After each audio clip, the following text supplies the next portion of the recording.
For me, the definition of standards, the way I picture it is like a filter. A filter that keeps your water clean, keeps the dirt out, keeps the germs out, all the things that will cause you to become sick, that can lead to illnesses, that could damage your body. This filter protects you from. And the thing I've noticed with filters is some of them will make the water come out slower. And if one is thirsty, no pun intended, then they'll take the filter out because they just need something to drink. At that point, when you have a filter to protect you from danger, to protect you from harm, to protect you from illness of the water you're drinking, if you decide to take off that filter and make an exception, who's to blame if you're poisoned?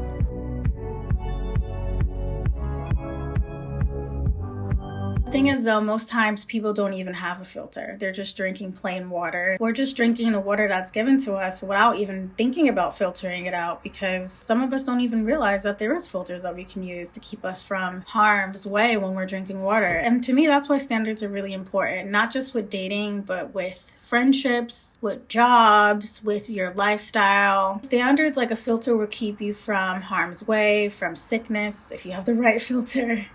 Standards will keep you from low quality experiences. Standards will keep you from wasting years of your life that you can't get back. And even if you're at a point where you have wasted a lot of your time, it's never too late. I literally have a whole video because I cannot express it enough. There's so many people who have discovered that there are filters now that you can use to keep yourself from low quality experiences. Choose to stay in those low quality experiences because of the time that they spent in those low quality experiences.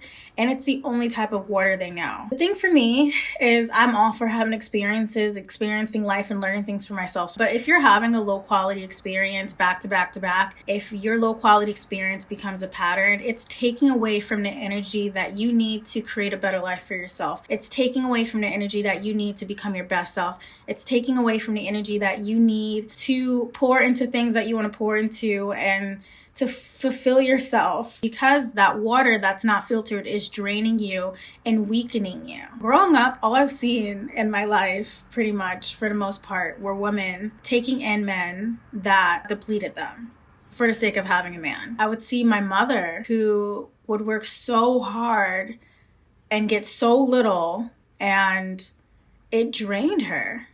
It drains you as a woman. It drains you as a person to be around the wrong energy. I'd see women arguing with their man every single night, crying every other day. There is no peace within them because the person that they're with is causing them to not have peace. And seeing that as a child, I vowed to not be a woman who's depleted from having the wrong type of people in my life, who's depleted from being in the wrong environment in my life, who's depleted from doing something that doesn't serve me and just drains me. When you're drained, you cannot perform optimally. So if, let's say, you do want to take a chance and chase your California dreams, start that business, get it going, you're not going to have the energy to do that if you're being drained every day because you're not filtering out the water that you're drinking. Even seeing this pattern as a kid and vowing not to ever deal with it, I still caught myself having that same similar pattern of people in my life that drained me more than filled me up, because of the sake of wanting the goodness that those people brought. I just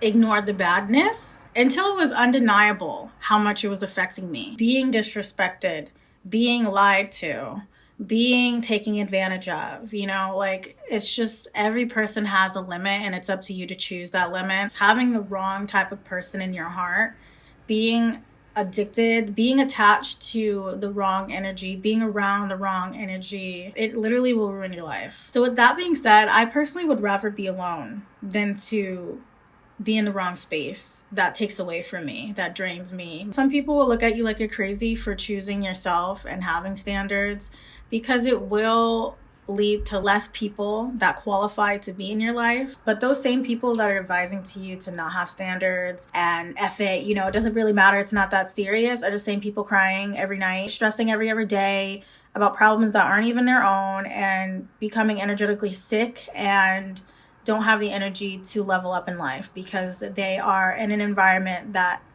brings them down. So don't listen to that. This video is pretty much to prompt you to set and clarify your standards based off of what you want in your life, who you're becoming, the lifestyle you want. What standards do you need in dating, friendships, all relationships, your environment, the job that you're working? What standards need to be placed to keep yourself from being poisoned by unfiltered water? There are people out here that literally will drag you down and make you feel so small you forget how amazing you are. The wrong type of people will really make you think and believe that things that are great attributes are actually bad attributes, are things that you should be ashamed of, are things that you should tone down a notch.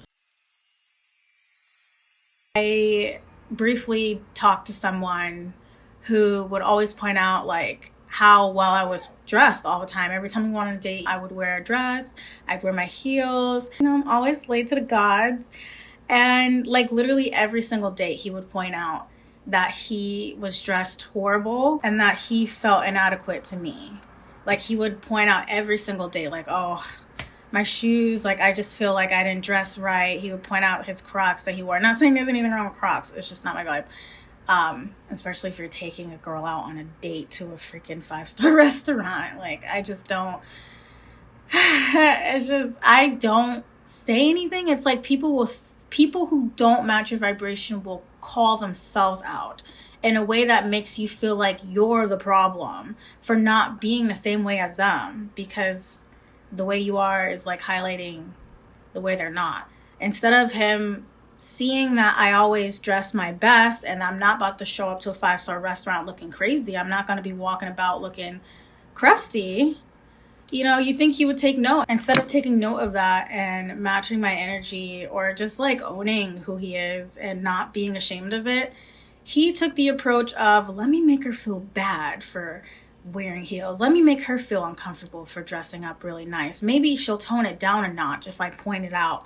So then I don't have to feel like I need to do more to be around her. By having standards, it really helps filter out those type of people. I want to continue on this discussion and share a little bit about my personal standards with dating, as well as my standards with friendships, as well as my standards with the job that I'm doing over on live. Anytime that you don't see me posting every week on my YouTube channel, it's because I most likely live stream that week. And right now in this moment in time, YouTube does not display YouTube live streams or YouTube podcasts or YouTube shorts on our home pages. You have to go to the live stream section of my channel to watch those live streams, or you can just head over to my playlist and go to my live stream playlist to watch my live streams.